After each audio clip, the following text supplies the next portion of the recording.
All right, everybody, welcome back to coverage here of the Magic Online Champion Showcase. We are going to be diving into the modern portion, but first, Corey Baumeister, Anurag Das. Anurag, how are you, buddy? And what are you looking forward to on the second half of this show?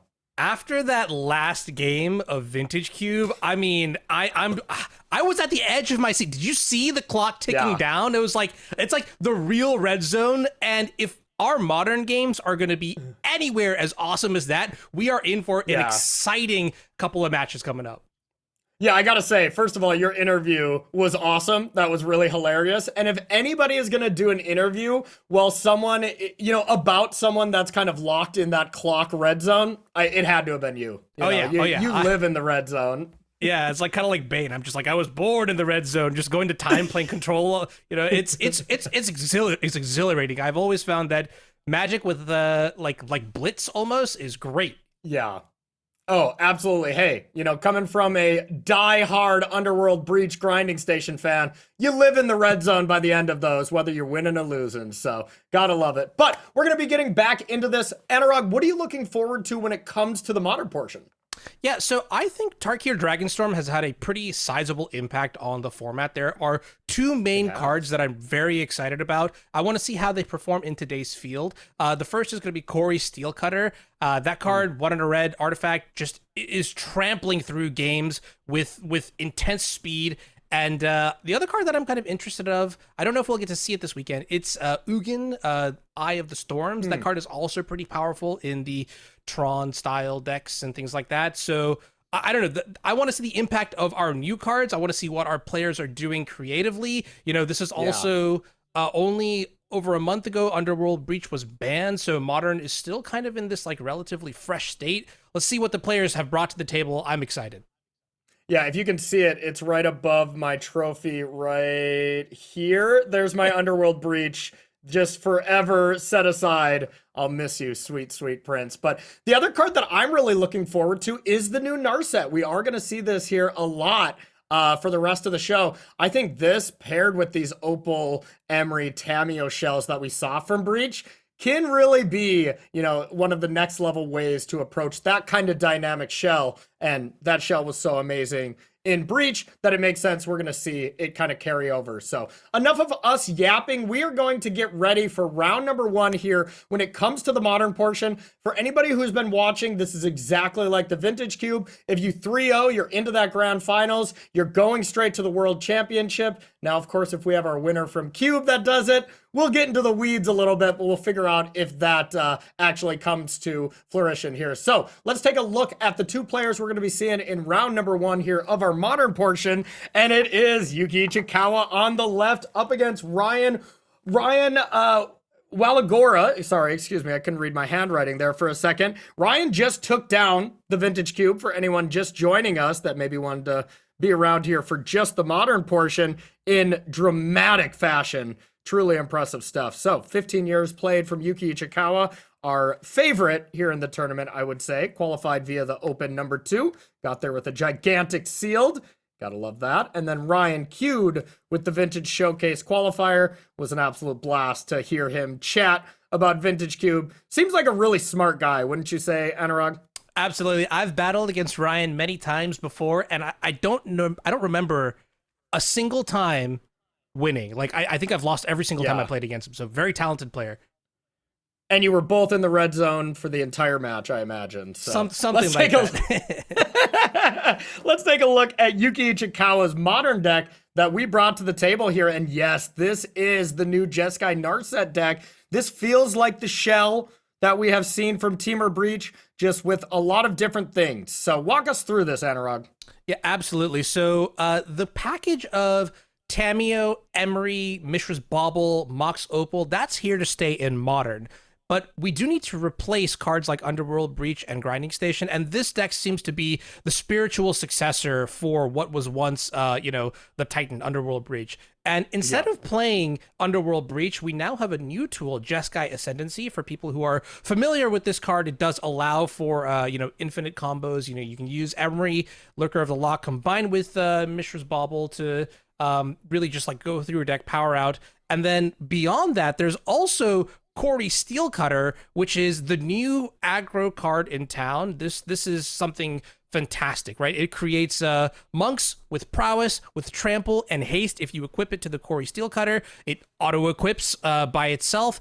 And then also, unlike most spells that are in this sort of like sub demographic, this doesn't require only non-creature spells. It also triggers off of your Tamios and Emrys. So it's a very, very powerful card. It's definitely taken Modern by storm. Also gives a huge punch to these kind of decks. Turn 2 Corey Steelcutter, we could see it end the game by turn 4.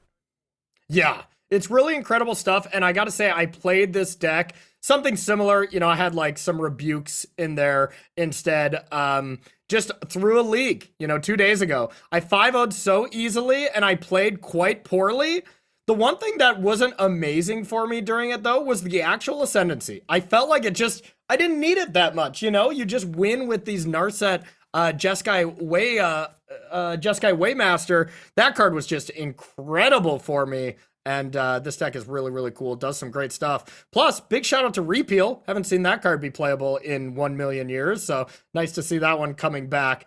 As repealing your own MOCS Opal and then replaying the MOCS, well, that triggers Corey Steelcutter, so it ends up being really cool. So let's take a look at Ryan's list, what Yuki's going to be playing up against.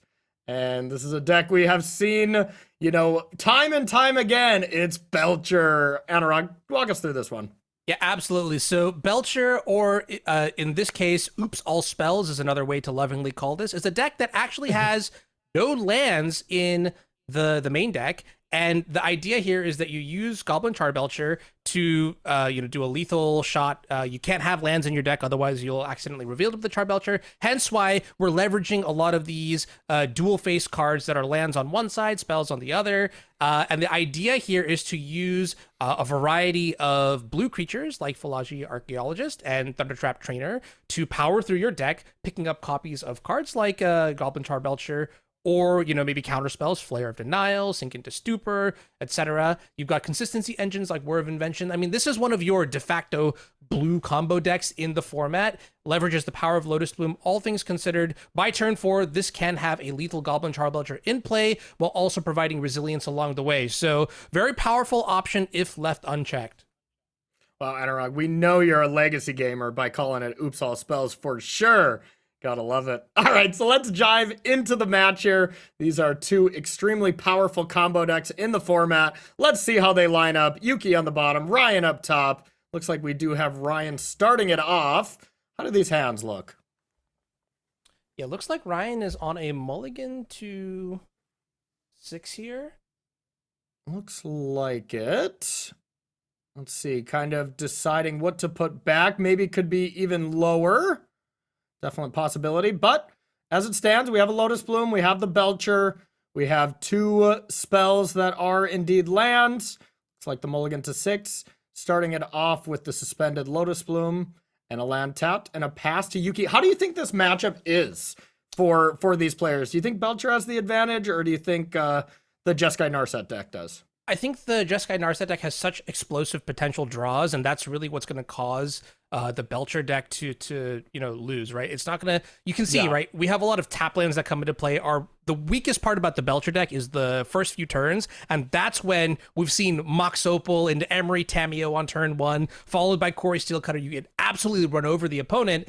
That's the time for this deck to shine. Now, in Yuki's hand, though, I don't really see any of those aggressive elements, so this might be one of the few games where Ryan can actually win with a slower draw. Yeah, absolutely. The one thing that I also think is interesting, Yuki did pick up a second Narset there, which is like the last thing you want to draw, but I think it was pretty interesting that Repeal in this matchup, most of the time it seems horrific, but repealing a Lotus Bloom like during their draw step, during their upkeep, actually seems reasonable.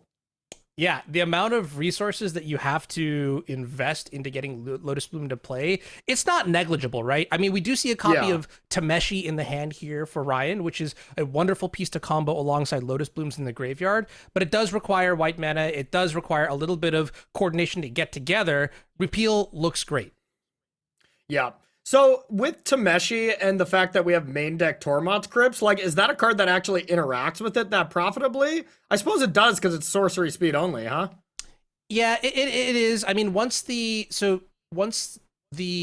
loop is going on, it can be a little bit tricky to find the right time for Tormod's script. But like for example, if you Yeah. put like Tameshi onto the stack or something like that while Lotus Bloom is in the graveyard, boom, you can easily take out one combo avenue, which makes Tormod's script, a pretty reasonable card.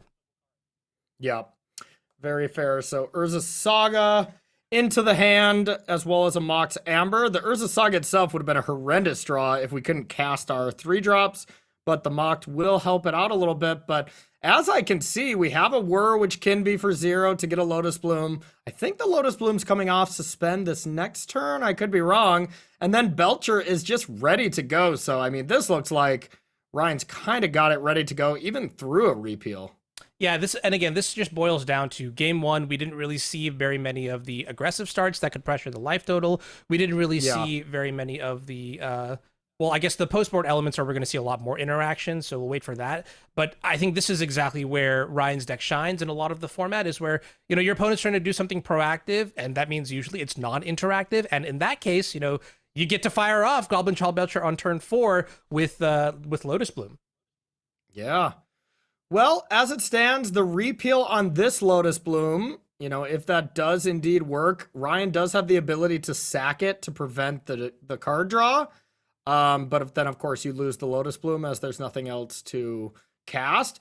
But even with the Lotus Bloom coming off, with that Jwari Disruption being a tap land, we only have 6 mana next turn without any of the side stuff. We do have Tameshi, which does seem like it can very much work. So I think we're still going to be good to go here, depending on what Yuuki draws, but, doesn't have the 7 mana aspect all wrapped up already. So here's where maybe Ryan can do an interesting play on the following turn, is you get the Lotus Bloom, comes into play, right? You float white off the Lotus Bloom, and then you can use that floating white in limited capacity to start bouncing your lands and generating some mana that way. That might be a way for Ryan to combo off next turn without necessarily having that 4th land. And in that case, if Ryan sacks this Lotus Bloom right now, which it looks like he's going to be doing, I don't think Yuuki has a way to interact with it. No, I don't either. And as long as this comes off suspend now, we don't see the physical timer now, but it seemed like it would. So yeah, with Lotus Bloom coming into play, you have Tameshi.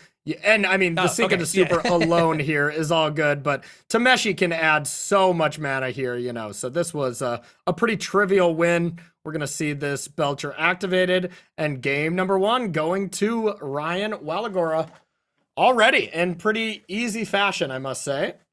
Yep, yeah. I mean, I think the opening hand looked a little bit questionable, going down to a mulligan to 6 in a matchup where you could, you have to kind of dodge the aggro draw here, but it pulled it together. Very, very powerful. Yeah. And I will say the Belcher deck in general usually just really is a good deck game 1, because, you look at Yuki's list, like 4 portable holes, bad. The Tormod's Crypt maybe has some application, sure, but Spellbomb, Spell Sphere, or Shadow Sphere, not great. Even the repeals have some niche value, in this game. So being able to get those cards out, get all 4 of those consigns in, and ends up being a lot better. And that's kind of what Breach used to be against this deck too. Like, it was kind of a race game 1, and then things very much swayed in Breach's favor as they brought in counter spells, and they were a fast combo deck. Of course, we're not going to compare those decks to current decks, because that was truly one of the more busted decks that we've had in Modern. Yeah, also giving a shout out to the Pithing Needle that's coming in here. I think that's another great tool for Yuuki to have access to, fetchable off of something like Urza Saga. On the other side, it's kind of interesting here. We do see a couple Into the Flood Moss coming in, consigns of Ryan's Own, and then a card that is kind of hit or miss here, but I like to see it coming in. It's Harbinger of the Seas. Corey, this is a very interesting one. Harbinger of the Seas is specifically being brought in here to target something like Urza Saga. The problem is that when you draw into Harbinger of the Seas very late into the game, it can be a card that has literally no text on it, maybe like a blue creature that you sack to Flare of Denial or something. So I like to see that Ryan is kind of like leaning into the variance aspect. Maybe it suggests post-board Ryan doesn't really feel very strongly about his position in the matchup. Yeah, definitely possible for sure. And I mean, when you are playing a deck that plays cards like Ascendancy and Narset, that is something that Harbinger is going to counter that almost assuredly. But the thing where Harbinger, I feel like, got so much worse after the Underworld Breach ban, well, it was really the bans before. Once Mox Opal came around, you were never reliably shutting down your opponent's mana base when you're playing against these artifact decks, because you can just draw a Mox Opal and everything looks kind of embarrassing. But here we are, game number 2 underway. Yuuki Ichikawa on the play here with a Tamiyo and a couple other Moxes and an Orum's Chant. So this is kind of Tamiyo in a dream at the moment. Yeah, but I think Tamiyo is a pretty good threat to have on turn 1, just being able to draw cards passively. For the first few turns, you're pretty safe in this matchup, right? Like turn 1, they're probably going to play a tap land, maybe suspend a Lotus Bloom, which is exactly what we're probably about to see.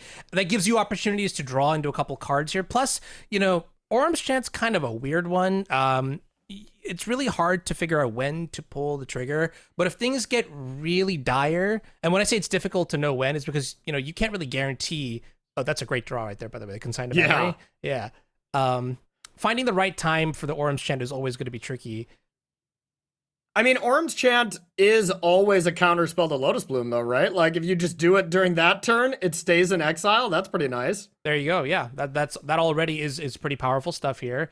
And now we can sort of see Tamiyo just attacking. These clue tokens are slowly going to generate advantage. They'll turn the Mox Opal online. We have our mana coming together. This sounds very familiar, Corey. Are you picking up what I'm putting down? I am picking up what you're putting down. Yes, this is very, very familiar. That's for sure. All right. All right, so drawing a card. And nothing too crazy going on. A lot of lands there from Yuki. That is not ideal by any means. But yeah, the consign is just really kind of the card. Like being able to consign a Lotus Bloom's final suspend counter coming off, or Orum's Chant, anything to keep that Lotus Bloom in exile instead of being in the graveyard. You feel a lot more safe when Tameshi can't kind of, break the game open. Yeah, absolutely. Also, I mean, consign, just being able to replicate to fight through counter magic, single target counter magic like Flare of Denial, is really, really, really strong. I will say that's probably why we saw copies of Flusterstorm and even Ryan's own consigns coming in to like fight the consign, like consign on consign. It's really strange and deranged. So when it shows up, maybe we'll talk about it. But if not, we'll preserve our sanities. Strange and deranged. I love that. So getting a Surveil and then just going to sack another clue. And yeah, Yuki is really just looking for anything here to get this going. Okay. Emery is a really good pickup, and Mox Amber, and this draw that seemed kind of, quiet at the beginning is now starting to shape up thanks to the couple of cards that have been drawn off the Tamiyo, and this is exactly what Yuki probably wanted. And now just imagine if this hand, had a Narset as well. Like, you are just all of a sudden, yeah, sure, you're going to discard your hand. And in this kind of matchup, that does become a bit of a liability because you're discarding your counter spells that you need if you still have some in the tank. But outside of that, you would draw 6 cards at end step if there was a Narset in play. And these Mox Opals are going to be online. So all of a sudden, that Mox Amber draw means that, well, Yuki can go up to 7 mana available. Doesn't need all that mana at the moment, but that is an option for him. That's so ridiculous that a deck can do this. I am actually so happy that we get to still play around with these kind of powerful artifacts. Artifacts in general have had some insane, really like flashy plays to look into, and it's great that we have this in Modern.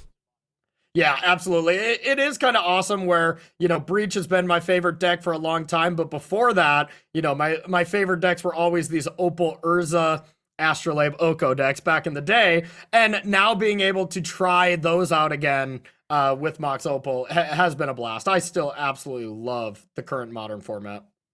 Ooh, and that's actually so insane. Emery, Lurker, like the synergies here, has milled over Corey Steelcutter. So with Consigned Memory and Orum's Chant in hand, we might just see a very dominant game 2 here for Yuuki Ichikawa, who's going to put a very aggressive slant on the game starting as soon as the next turn.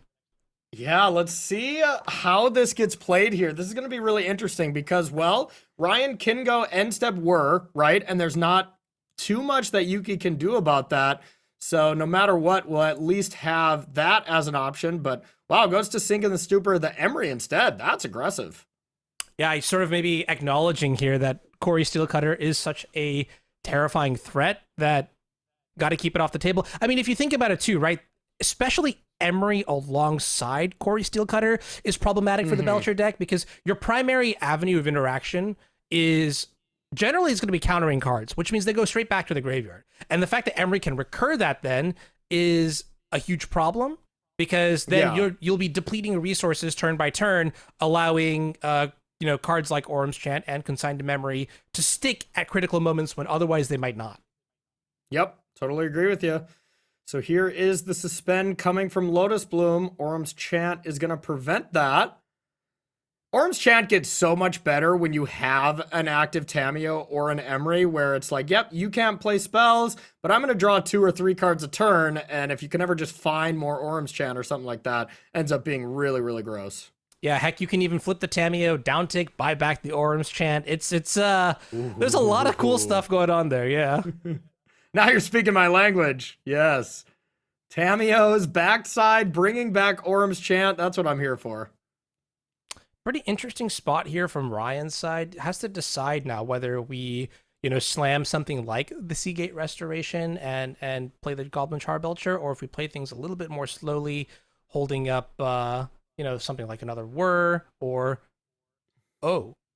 Okay, no. Yeah. Is exactly what it is. Yeah, so it looks like he's going to err on the side of Whir of Invention, saying, I want to play a game where I can get Lotus Bloom into play on your end step, untap, have 7 mana, play Goblin Charbelcher, and then use something like Sink into Stupor to maybe protect my Goblin Charbelcher from like a counterspell or something like that.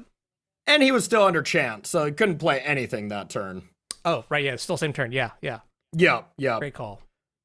But there is the Sink into Stupor. Like, that is an interesting one, though, to me as well. Like, I really want to be worrying for another Lotus Bloom, I feel, here, to give yourself enough mana. Like, preventing just the card draw, totally fine and good.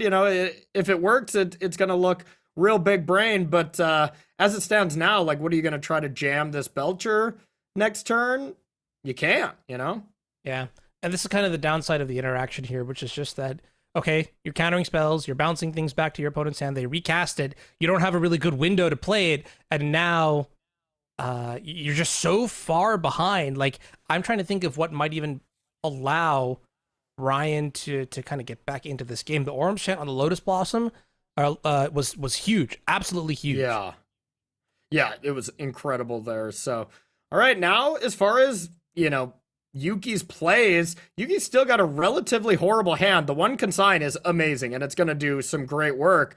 But you can bring back a Crypt, you can bring back a Bobble, or you can bring back that Corey Steelcutter to start a pressure. But as great as this interaction is with Emery and Corey Steelcutter, the fact that it's still only representing 2 damage, then maybe 4 damage. Of course, you can snowball it where you can get like 2 or 3 prowess creatures in, then you can start looking at lethal with a bunch of MOCSs and stuff like that, but it doesn't start off like, oh, I win, Yeah, it definitely, like, I think you described it perfectly. Snowball is kind of how this word, this card operates, and then what's interesting too is that because it's an artifact, like, you can still kill the creatures, but more will just come. So I think it's that combination of like power plus resilience, which really makes Corey Steelcutter and include in like as many decks as you possibly can.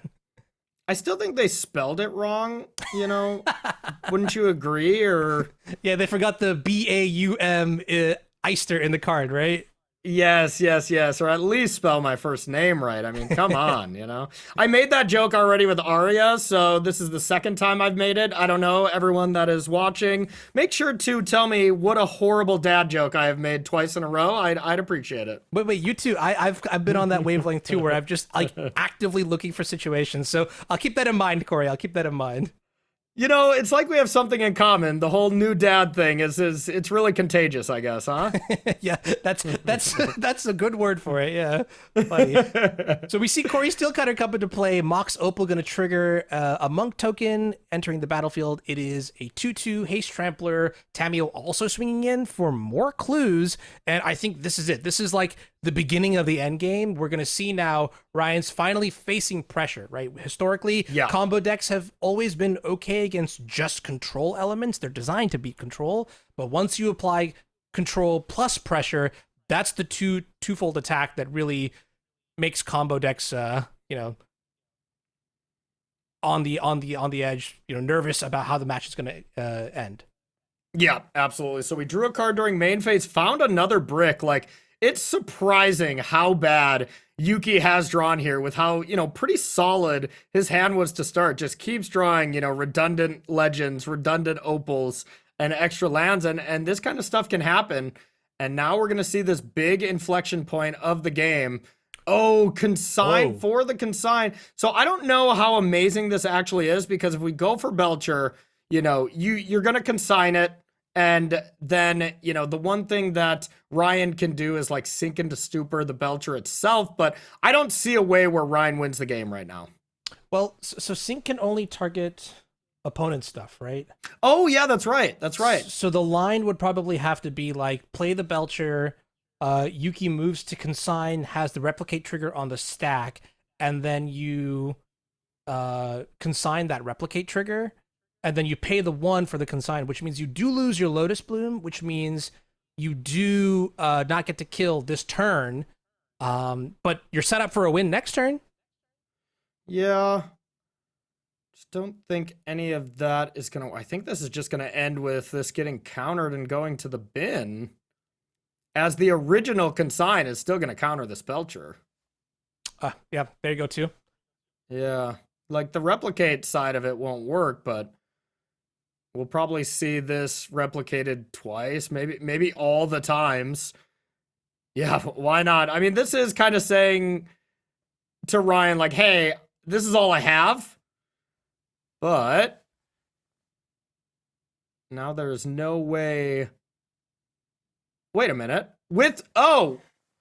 I think Yuuki might have actually screwed that up a bit, because now the way this works is you can consign the replicate trigger, and then now you can actually sink into stupor the consign because Yuuki didn't leave any mana open. So otherwise, now Charbelcher will be in play, and that would just mean Yuuki has no way to beat it except winning the game next turn. So if Yuuki only replicated twice there, this play wouldn't have worked, because then you just consign it again. Yeah, it's kind of strange, though, because intuition dictates that you would kind of like maximize your opportunity for this replicate item here. And it's kind of crazy to see. This is like the one niche scenario where it's actually correct not to do it. But... oh, repeal from the top ropes is going to do some nice work. Now, even all this being said, no, never mind. That was just the best possible draw, because Ryan could top deck land 7, but this consign will now work. So just like it's, 2003, repeal is going to win a game. Yeah, I feel like somewhere in the distance you can hear like LSV's like thumbs up in the air. He's just like, yeah, repeal. Yes. Nice. Oh man, I've cast repeal so many times back in the day. This is some nice stuff. But I think Yuuki will look back, if and when he more than likely takes this game down, and think, yeah, I think I got away with one, as I think that was a slight misstep on his part. Yeah, but for game 3, it'll be an improvement, and I think that's kind of like some of the cool stuff about this is like mid-tournament adaptability. You don't really hear it talked about a lot, but getting to see it, rare instances of it, very cool. You identify like, oh, this is a learning moment. All right, level up. And now next time, it's going to be even more powerful.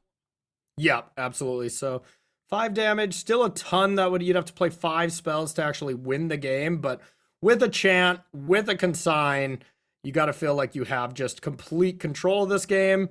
And Yuuki could probably just go to win the game next turn. All that being said, we had repeal. I wonder if Yuuki actually had lethal this turn, because you could start by casting Tamiyo and Emery, legend rule the bad ones, right? Get to this board state that we have now, except one of the Prowess monks would be a 1/1. And then you have repeal, MOCS, Tormod's Crypt. You'd have a second MOCS with the repeal. I think it would be close. I think that's 6 spells, which is 12, 13, 14, 15. I think it would have been exactly lethal, but you wouldn't have known it because you wouldn't have drawn the card off repeal yet. So Yeah, I think this is still fine, but this would have been lethal if Yuuki took that line. Yeah, I feel like, the other setup that we have here, one card in hand, we know it's the Goblin Charbelcher. We know that our Orm's Chant's going to resolve. There's nothing that Ryan could technically draw into like a bounce spell maybe, but like that's not a really winning solution here. So yeah, instead Suppression Ray will get cast. Now Yuuki still knows that his consign's good, and we have the play available now to buy back Orm's Chant with Tamiyo to do this again. And I gotta say, the Orm's Chants have looked amazing in this matchup so far. Cool stuff. It's funny because I played in RCQ just the other day, and I played Blue-White as I would normally do, full on with the Orm's Chant / Isochron Scepter package, and I was having a grand old time. No Tamiyos to buy him back, but that kind of just tells the audience like what kind of player I am, by the way. Like, I probably would not make for a good commander pod mate because I would just pick something absolutely rancid like that, I mean, control in general, probably pretty rancid in Commander, so I would agree. But it was great, very powerful, and we're kind of getting a great glimpse into like the power of Orm's Chant here as well. Yep. And here's another thing that you can do that's really cute with this thing. We'll see if it's even needed. It probably isn't. Is if you ever want, you can pay 2 mana, move your Quarry Cutter over to Emery, cast a 0-drop from the yard, then move it back to something else so you can keep, getting additional spells from your summoning sick Emerys, which is pretty cool. Oh, yeah, that's actually very exciting. The first time I saw that happen to me, I was like, my jaw dropped. I was like, oh, I normally get a turn to interact with this Emery, but now it has haste. That is not good. Yeah.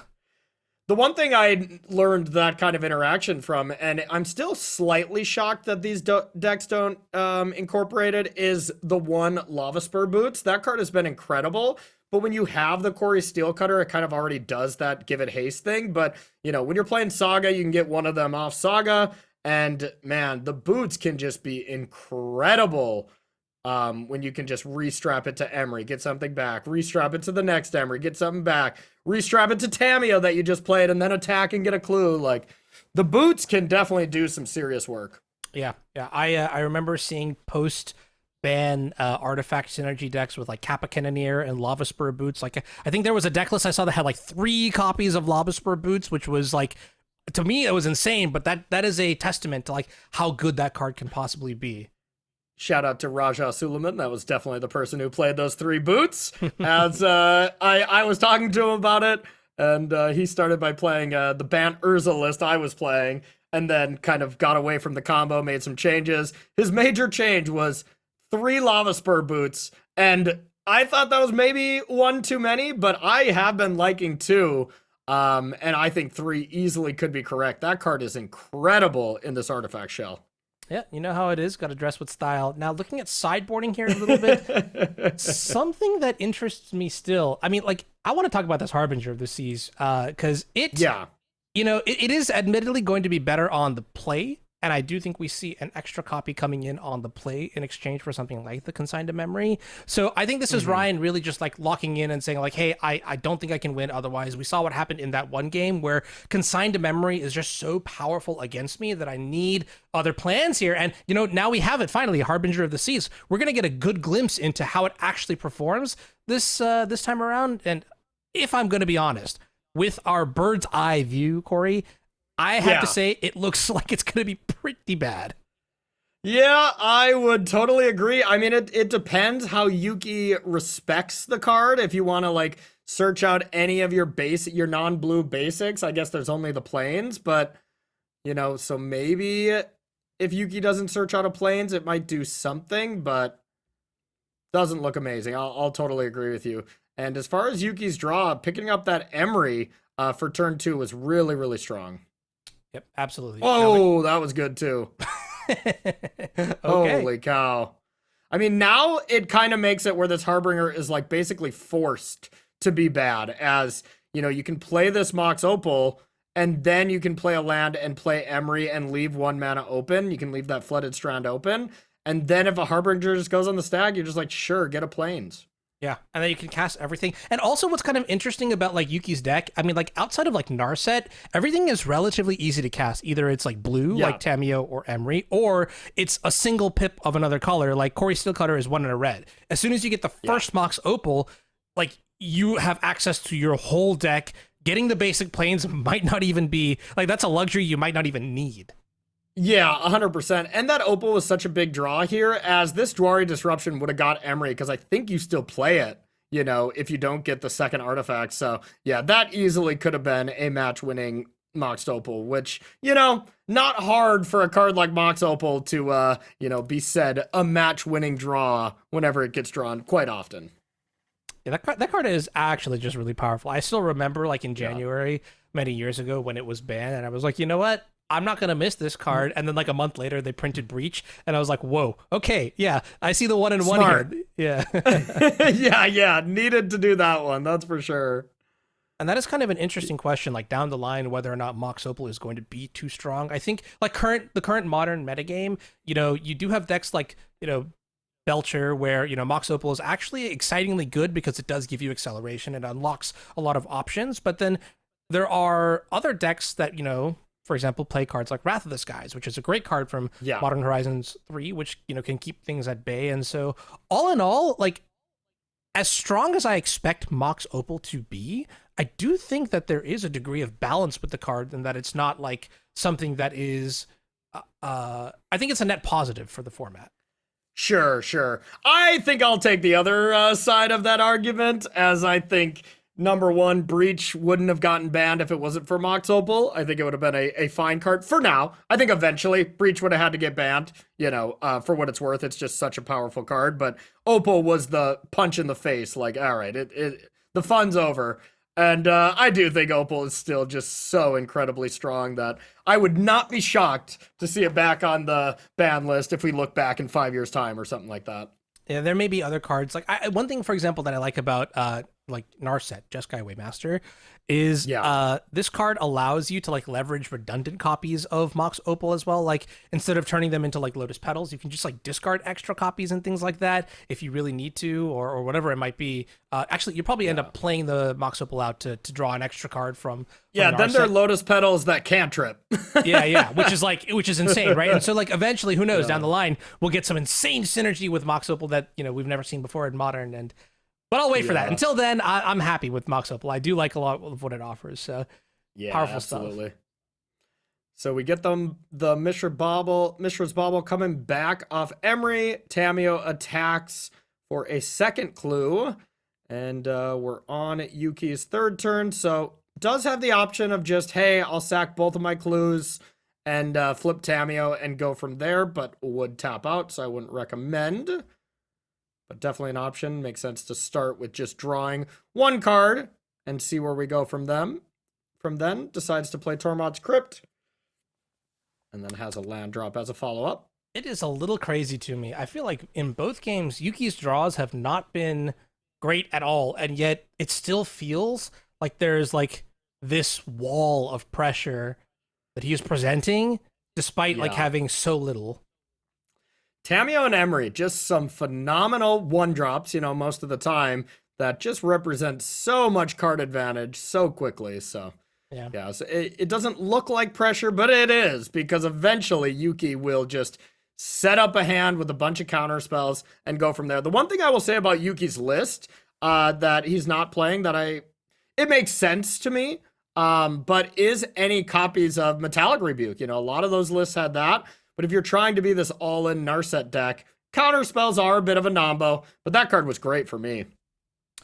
Yeah, it is kind of interesting. I suppose we still have Consigned to Memory, which might be like the best sideboard card ever printed, in my opinion. Definitely. I was playing them in the main for what it's worth, the Rebukes, you know. Okay, yeah, that too. I think Rebuke does give you a lot of extra elements. It's hard to say, like, I mean, at this point, I think we're also reaching critical mass, Corey, where it's like every single card of the deck is good. So, like, what do you keep? What do you cut? You know, it's like maybe the Jeskai Ascendancies, like you were talking about. Yeah, that's what I've been interested in, is just getting rid of those and just being a Narset kind of all-in deck. And then having some kind of disruption. You got to have something, because just the Corey Steelcutter alone is not the fastest win. And Ascendancy is this over-the-top thing. So I think the deck Yuuki is playing is like pretty quickly becoming a tier 1 strategy in Modern. You know, it's starting to do quite well in challenges. You know, people are starting to take down their RCQs with it and stuff. And I don't think it's at the final form yet. So I think this deck truly has the ceiling to be the best deck in the format when people truly figure it out. People much smarter than us, you know? Yeah, absolutely. And Harbinger of the Seas is now in play. Oh my God, yeah. Anurag, like, just assemble the combination here. Corey Steelcutter into Needle, trigger the Steelcutter, name Belcher, have 2 pieces of Disruption. I mean, this is what Tammy and Emery do. You know, we look at our library size. Yuuki has 39 cards left in his deck. Ryan has 50. Yuuki has drawn that many extra cards, and now it starts to really show. But wow, he didn't even play that pre-combat. I guess it doesn't matter. Yeah, I wonder. Oh, needed the artifact. Okay, got it. Yeah. Yep. That makes sense. I wonder. Well, you could have. Oh no, but if you cast the bauble first, then Corey Steelcutter won't recognize that. Exactly. There's a monk to be made. So he's here. Yuki is prioritizing the body of the creature rather than maybe getting all our spells into play before combat, which makes absolute sense. Yeah, it's just valuing 2 damage versus having a monk still in play. I think that's the major thing. But if there ever was a sequence that said, hey, sign the slip, I mean, this has got to be it, right? Like Corey Steelcutter into Pithing Needle, name your only win condition, hold up my 2 counter spells, and on top of that, like your Harbinger of the Seas actually gave me fixing because my Spire Bluff Canal came into play untapped this turn. Like this is just like a game of all time to see like how everything could possibly go wrong for one deck and so well for another. Yep. And that being said, Ryan does have the tools, given enough time, to beat what's on the battlefield. If we kind of take Yuki's hand out of it, you know, at some point, Ryan next turn can go end step Whir, get the Lotus Bloom, untap, into the Floodmon, Belcher, and then I guess you still need to find Belcher itself, but you could get Tameshi to pick up your Seagate Restorations and start drawing a bunch of cards that way. So could do some things there, but the Orm's Chant and the Consigns, I feel like, are just going to be too much for Ryan to deal with. Yeah, very interesting here. And I mean, honestly, too, the big thing now is that we only get, like, what, maybe 1-2 extra draw steps? It's going to be kind of interesting to see if Ryan can get out of this. And I'm wondering, there's no way for us to, like, accidentally, like, counter something with the Consign. Maybe we fire off Orm's Chant, get a monk on Ryan's turn. Wishful thinking, but a line that is kind of cool, because Corey Steelcutter can proc not only on your turn, but also on your opponent's turn, right? Yeah, it definitely can. So the nice thing is, I feel like that line is possible when you have a repeal, as you play 1 piece of interaction, and then you repeal something, trigger it that way. You know, if Yuki's not just going to fire off both pieces of interaction just to make a monk. It's not that important. But yeah, definitely something to keep an eye on, as the fact, I feel like Corey Steelcutter didn't even need that second clause of like getting a monk on your opponent's turn, you know? Yeah. It was already so good. Well, I guess they made the next best card after Breach, right? 1 in a red, still kind of like a homage, yes, or whatever, fill in the slot kind of. But card is really, really, like, it does make me pretty excited about these artifact decks moving forward, because, I mean, this card is just tremendous. And this isn't even the only archetype that can use Corey Steelcutter. I do believe we have another player bringing Corey Steelcutter in a more aggro Is it style Prowess? deck. Yeah, Is it Prowess? Is it Prowess is still a fantastic deck. Kind of struggles against Boros Energy, but it's kind of the go-to Corey Steelcutter deck. In Modern, I feel like it's solid in these decks as well, but you know, these Ascendancy decks I always thought were kind of just okay when you had to have an Emery live and then Ascendancy wins. Like, I remember someone explaining that to me right away, like, yeah, you need the Emery to be untapped, you need it, and then you can win with Ascendancy and 0 drops, and I was like, okay.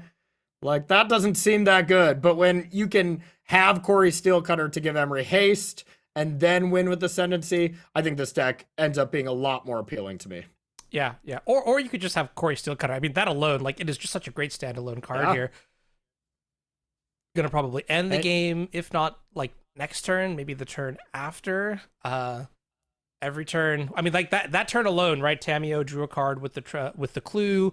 Mishra's Bauble also was popped by the Emery, thanks to the Emery, and then draw for the turn. Like every turn, we are drawing a total of 3 cards. Yeah, so Yeah. it's just like, what can Ryan even do at this point, right? We need to like thread the needle, but soon there's just going to be nothing for the needle to go through. It'll just be a brick wall of everything Yuuki could ever want and more.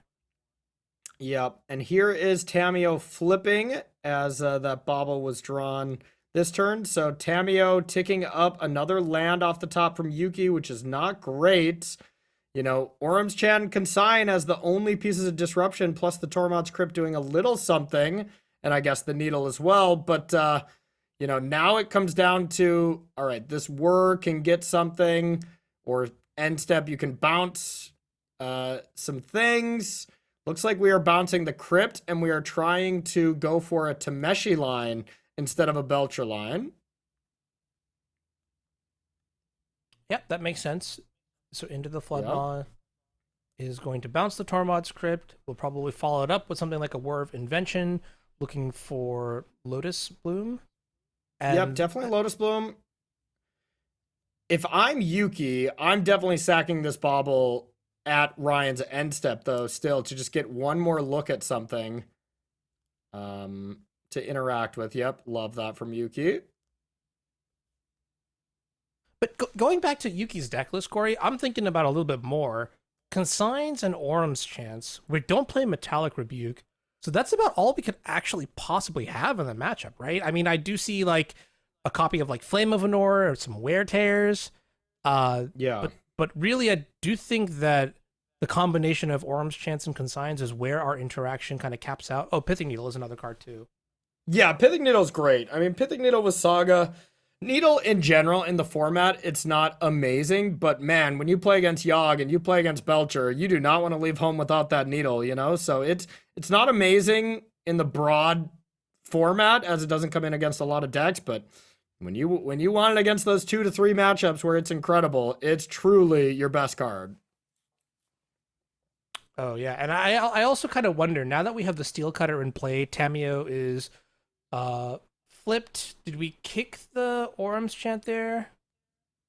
Yeah, that's a good question. No, I don't believe we did, because that would be double white, and then we'd have to tap this Mox Opal, and then that Sink of the Stupor could actually just win the game. So good call on Yuuki not doing that, even though, yeah, sure. That adaptability that I was talking about, right? Keeping in mind now the Sink into Stupor lines. Yeah, because the cost here is real, right? Now Thundertrap Trainer, well, maybe not Thundertrap Trainer, but Harbinger of the Seas could have attacked the Tamio, brought it down to 3. Oh, that's so interesting. Wait, did Ryan not attack because he was afraid of Corey Steelcutter making a monk token? I guess so. I mean, the monk token would have just ate it. So if there was a repeal or whatever, you know, that would have just been brutal. And now the consequence is, well, Tamio gets to bring back that Orum's Chant again, and we'll be able to do this every other turn, basically. And there's not going to be that many turns left. Like, it might just be over right now. Maybe with the Sink and the Stupor, you know, there's some interaction, but start with Corey Steelcutter and start doing some math. All right. And we're going to get the bauble. I'm trying to think here if Sink into Stupor on Corey Steelcutter is actually going to do anything. Oh, wait, this is fascinating. We're not even play the Corey Steelcutter. I think this is a product of, I don't want to tap my Opal for red mana, just recognizing I don't need it, you know? Yeah. I mean, a couple time walks here is pretty powerful. So, like, you know, I could see a world where we just never need more threats. This is just Orum's Chant control .deck from this point on, which that's what I'm talking about. I am excited about that. All right. Yeah, get an Isochron Scepter in here. That's the real powerful 2-mana artifact. So this was not lethal, but this is going to be a spot where, you know, on top of all the fact that Ryan almost, in air quotes, won the game, that was because the Tormod's Crypt got bounced at end step. So now Yuuki has that option again. Now, all this being said, what if we just... Oh, yeah, we don't have the Whir anymore. I was going to say, what if we just Whir for Belcher right now? But that's not going to be the case. And here we go. Same thing's going to happen. Sink in the Stupor. Tormod's Crypt gets bounced. Yuki can just go, yep, you got it. Upkeep chant. And Ryan's going to cry. Yeah. Upkeep chant Not after literally, drawing but yeah. many cards off of the Mishra's Bauble as well. So I don't know. I'm actually not even sure if there's a line for Ryan to win here, but maybe his out is to just have Yuki make a mistake. But no, yeah, that's it. That's going to be it. Trios takes the match down with a absolutely crazy sequence of spells with Corey Steelcutter and Orbs. Yeah. That's great. I love it. That was awesome. And I got to say, like, there were spots in kind of all three of those games. You know, of course, obviously Yuki lost one of them, but Yuki's deck wasn't even drawing the best cards, you know, drew pretty poorly game 1, and games 2 and 3, like, did not have amazing draws, drew a lot of redundant legends, a lot of redundant Mox Opals, a lot of lands, but kind of still won easily. So, you know, I think the ceiling on that deck is much higher than what we saw from Yuki. And, you know, it still looked absolutely phenomenal there. So, all right, impressive stuff there. Any, you know, did that kind of go the way you thought it would be, Anurag, or any thoughts on that match before we jump into another?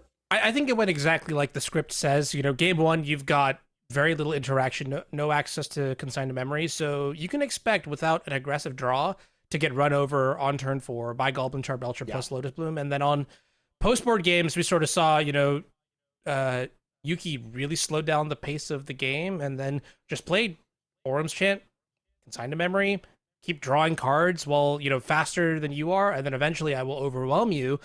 And it worked out games 2 and 3. Yeah. Yeah, and I gotta say, those Orum's Chants looked pretty impressive, I must say. So, all right, we're gonna jump into our backup feature match. We'll check out these two players here. We have Eduardo Sajgalik on the left, and then we have Ruben Luna on the right. Eduardo got those gold numbers. We saw one of the gold numbers, you know, for lifetime matches from one of our other players. I was wondering when we were going to see who's been playing the most and who's got the highest win rate. Of course, it's Eduardo. Eduardo is an absolute shark. He's been testing with Team Worldly Council. Won the first open. So, wow, these opens were just won by Eduardo Sajgalik and Yuuki Ichikawa. No big deal. Tough sealed. Eduardo is definitely an absolute limited master. Helps his team out very immensely for limited meetings for Pro Tours. Up against Ruben on the other side, has been playing for 10 years. He's played a ton of Magic. A ton of matches. There's 16,000. Really impressive stuff. So let's take a look at their deck list here, starting with Eduardo. And walk me through this one. We've seen this before. Yep, good old Boros energy. Turn 1, Guide of Souls, Ocelot Pride, whatever, you know, obscene 1-mana threat that you want. Leverage it to take over the game. You've got a Johnny, Nakatl Pariah. Combine that with Goblin Bombardment for just crazy explosive damage. And then even late game tools like, you know, Flage, Titan of Fire's Fury, which is alongside Arena of Glory. You know, we've seen how much damage it can possibly do in a single turn. Seasoned Pyromancer for value. And I guess that one copy of Fable of the Mirror Breaker, the one card I do want to point out is actually our Voice of Victory, a new card from Tarkir Dragonstorm, which is pretty insane. So first off, it's a 1/3, says your opponent can't cast spells during your turn. So no counters, no removal spells. But what's really interesting is how this card synergizes with Guide of Souls. Mobilize 2. Yeah. So when it attacks, you can make 2 1/1s. It works the way you want it to with Guide of Souls, where Guide of Souls will see, you know, you can stack the triggers in a way where it sees the 2 1/1s come into play. You gain the life, you gain the energy, and then you can use the energy before dealing damage to, you know, pump up your Guide of Souls or some other creature, whatever it might be. So really cool addition to the deck. We'll see if it makes an impact here in this match. It also works the way you want with Ocelot Pride as well, where you can stack that at end step. If you were to ascend when those 2 tokens come into play, yeah, you get 2 of them that don't go away later on. So yeah, Voice of Victory worked so well with both of our very powerful energy cards at the 1-drop slot. So let's take a look at Eduardo's opponent here. Playing, drumroll, Ruben Luna playing against Is It Prowess here. Is It Prowess is an extremely awesome deck. This is our other go-to Corey Steelcutter deck. From the Prowess players I've talked to, though, so far, says Boros energy matchup, still pretty brutal.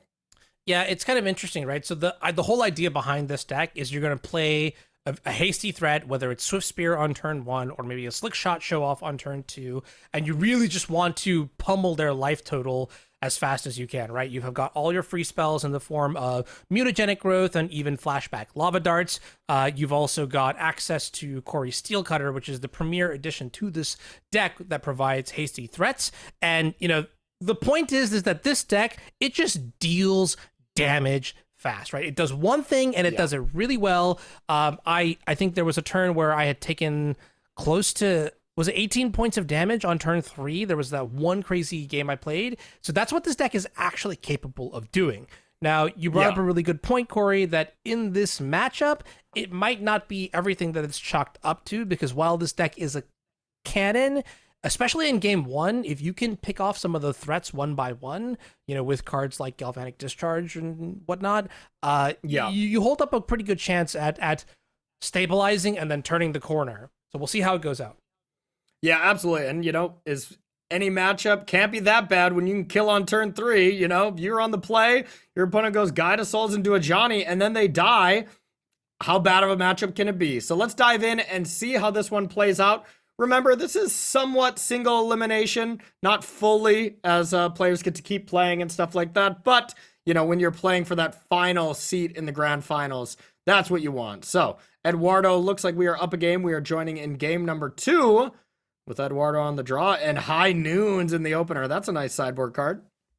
Yeah, absolutely. It's a card that I have added to my repertoire of anti-storm white enchantments, because that is exactly what it does. Can't cast more than one spell for each player. And that's going to be pretty good at slowing down the pace of the game. When you only have one punch that you can pack a turn, Boros definitely does a much better job at that. Like, you can literally even see something like Flage in the opening hand. Strong stuff. Speaking of opening hands here, Eduardo's got a really, really good start here. Ocelot Pride with not one, but 2 removal spells in the Galvanic Discharge and Static Prison. Yeah, absolutely. And Ruben's hand, not terrible either. This is going to do a lot of damage, but Ruben very much needs a land. Doesn't need it, but would very much love a land next turn to be able to start double spelling. Obviously, that being said, if High Noon doesn't come down. So we'll see. There is the DRC, and now we have Lightning Bolt available to deal with this Ocelot Pride, almost assuredly killing this, right? Yeah, I don't think you really have another choice, because you are losing in combat to the Ocelot Pride, and you don't want to enable a snowball off of the cat tokens. So especially when you don't have, like catch-up mechanics, like, board wipes and things like that. Take your chances when you can get them. Yep, absolutely. So we'll see if this Ocelot Pride wants to get in there. It's slightly risky, as you can attack here. Lightning Bolt does give you Delirium, so depending on how Ruben plays this, it could work out amazing or horrific. I think it's the safest to just Lightning Bolt this cat. I love that, because if this Galvanic Discharge goes to kill DRC after you Lightning Bolt to the face, you feel pretty bad. Yeah, I think in that situation, it's a 10 out of 10. The attack would never be made unless there was a plan for Delirium. Yeah. And also, I think with a single red mana open, there are only so many relevant cards that you need to be afraid of, one of which may be the most iconic cards printed in all of Magic. Yeah, that's fair. So now you're almost never plotting Slick Shot Show Off when there's a High Noon on the other side, as you just can't afford to not do anything for 2 turns in a row, essentially. So Corey Steelcutter is all of a sudden nerfed down to just a 2-mana bad equipment with High Noon being in play. And these Izzet decks usually don't affect enchantments in any way, shape, or form. And that's how it looks here. So great sideboard card, in my opinion, so far. Yeah, and you can already see here kind of how the game has pivoted into the control deck's favor here, which, it is called Red-White Energy, and it is historically known for, being a very aggressive deck. But in this matchup in particular, it absolutely is not the beatdown. So already with this, the impact of the High Noon is felt here, right? Because you can play something like Flage this turn if you want to get rid of the Slick Shots Show Off, and then save Galvanic Discharge for the Dragon's Rage Channeler on a future turn. I think you just, yeah. Slick Shot, the biggest it's going to get is 3 power. And DRC is already 3 power. You know, so with High Noon, the DRC is just a better card. Now, Flage looks like this ultimate game plan when you have High Noon to control the go wide aspect. Flage is just going to take over, but with this Surgical, to be able to eat that Flage and take that avenue down, Ruben can still win this game of nickel and diming with show off here and there. Still advantage to Eduardo, even with the Surgical, but that was Eduardo's way to like shut the door already, you know?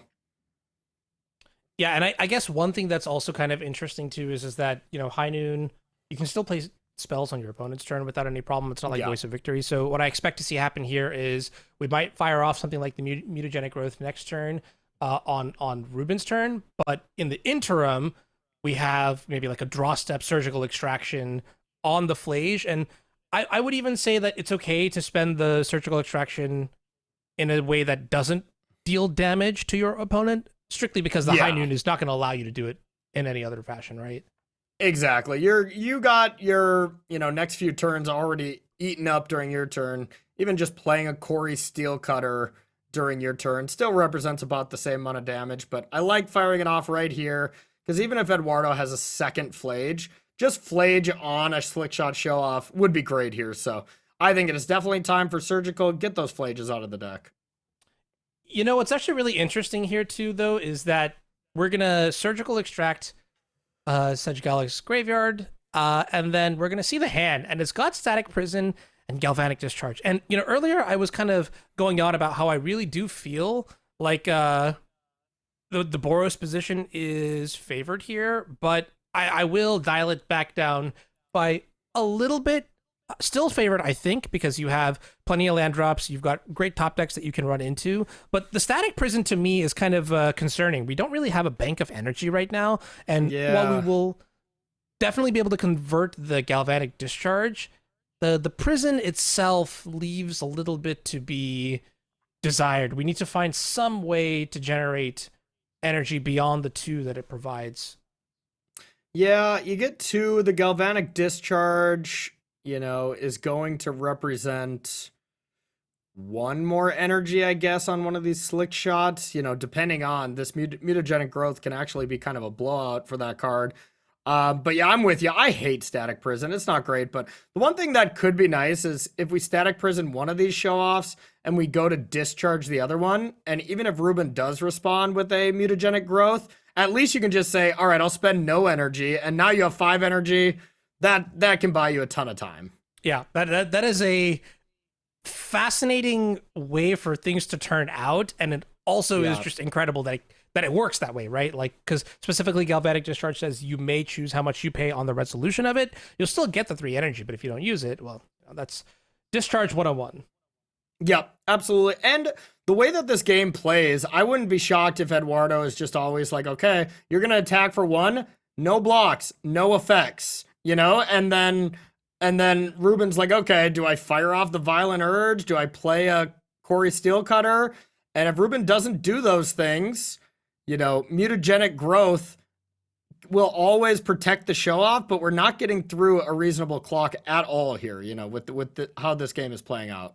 Yeah, I think a 15-turn clock is quite honestly not a threat. The best draws that are going to come up of Luna's deck list will be creatures for sure, to sort of strain the single piece of removal in Eduardo's hand. And now here's the perfect thing. Like, Ruben recognizes, like, okay, Eduardo could just do this over and over and over again, so I need to play something, even though the Corey Steel Cutter is terrible right now. But at least Ruben did get in 1 damage, where if Ruben went to do this the other way around, he would not. Yeah, I'm looking at Ruben's deck list right now, and I'm not seeing very many answers here to something like High Noon. The only card that I see are 2 copies of Into the Floodmaw, and they're not even like that great of an answer. You have to be set up to like win the turn that you bounce the High Noon. So it is possible here that the High Noon is, that's a disgusting draw, by the way, is going to just completely shut this game down. Yeah, that was a great draw. I was curious to see if Arena of Glory would get, you know, boosted up and ready to go, but I guess not important. But this Arena of Glory looks nice next turn, as it would represent 5 damage from the hand, right? You could Arena of Glory both of those creatures. Well, the High Noon is going to actually slow you down there, but you're still going to get Voice yeah, of Victory of course, mobilized. Yeah. So either way, it doesn't look like Ruben Luna can ever win this game. I think so, yeah. And I think like if your one avenue was like to draw a couple creatures like back to back Slick Shot number 3 and number 4, and at this point Eduardo has drawn into creatures in the deck, and that's going to just close this game out for sure. I mean, at this point, it's just like even the creatures aren't great. Like High Noon, holy cow, does that just shut this deck down full stop? Like this one card just seems so mean. I mean, and there's a lot of those effects, right? Like Deafening Silence and stuff too can easily be played from these decks. And in fact, they have in the past when it was like up against Breach or whatever. I remember lists with Boros Energy just playing 4 Deafening Silence, you know? And if this Corey Cutter stuff becomes kind of the new hotness, stuff like that is really nice as well. Yeah, I think the cool part about High Noon compared to that is that you can actually like sacrifice it to deal damage. I probably aren't going to do that until like you're dealing the last 2 points of damage or whatever it might be. But I think it's 5, still, right? Doesn't it just deal 5? Oh, is it that much? I mean, 4 in a red. I'm going to double check. Yeah, it deals 5 damage to any target. And also, everyone, I don't know if I don't even think we looked at the sideboard on our graphic, but it's a 1-of in the board. No big deal. Skill difference. That's what we call it. Yeah, exactly. You'll never catch me with High Noon and play as a 1-of, but Eduardo, there's a reason he's in this seat. Lightning Bolt off the top. Fine draw, I guess, but nothing amazing. Here's the last bit of energy, and then this Slick Shot is coming back, so that is a thing. But it's probably just Pyromancer time. Get rid of some of these voices. I wouldn't mind attacking first, seeing where it goes. Do we actually even care about the voice? Because the one thing about voice that is actually kind of nice is, let's say this attack goes through. What do you kill? You kill the you don't want to kill the Pyromancer. That feels really bad with Lightning Bolt. You're probably going to go after the Ajani here, which is, okay, fine. But then voice, what it does is it puts lots of bodies into play, which I think is pretty valuable. Which can get a little bit of chip damage in, and that is super relevant when you have the smoking gun set to 12 o'clock. Yeah, and that's the thing is, either way, whatever you kill, you're still dead next turn to the High Noon activation. So I don't see anything Ruben can do. I imagine he's going to come to the same conclusion. We got a Lava Dart here, but that's the only spell that can be played. Next turn, you can't play anything with voice. We're going to be able to attack for 5. High Noon, whether it deals 2 or 5, doesn't really matter. I guess there is the Slick Shot coming back. That prevents 2 of the damage, but that's not enough. Yeah, pretty dominating performance there, too. I didn't expect the matchup to feel exactly like that, but Boros, part of the reason why it is, at the top of the mountain, despite, bans in the form of, like, the One Ring and whatnot, is it's because it just does such a great control role. And it also fills the aggro role, and it also fills like the synergy combo role. It's just like it does everything, honestly, which is crazy. Yeah, totally agree with you. Boros Energy is a very malleable deck. You can really do whatever you want post board, and there are certain people that just play this deck only and really become masters of it. Misplaced Ginger is probably the one that comes to mind right away, and you see these constant changes that he makes to the deck, that other Boros Energy players make, and you can never really go wrong with this deck. It's so powerful. It's so proactive. It was the best deck for a very long time through different periods, basically since, the energy cards got printed. And they even took away Amped Raptor.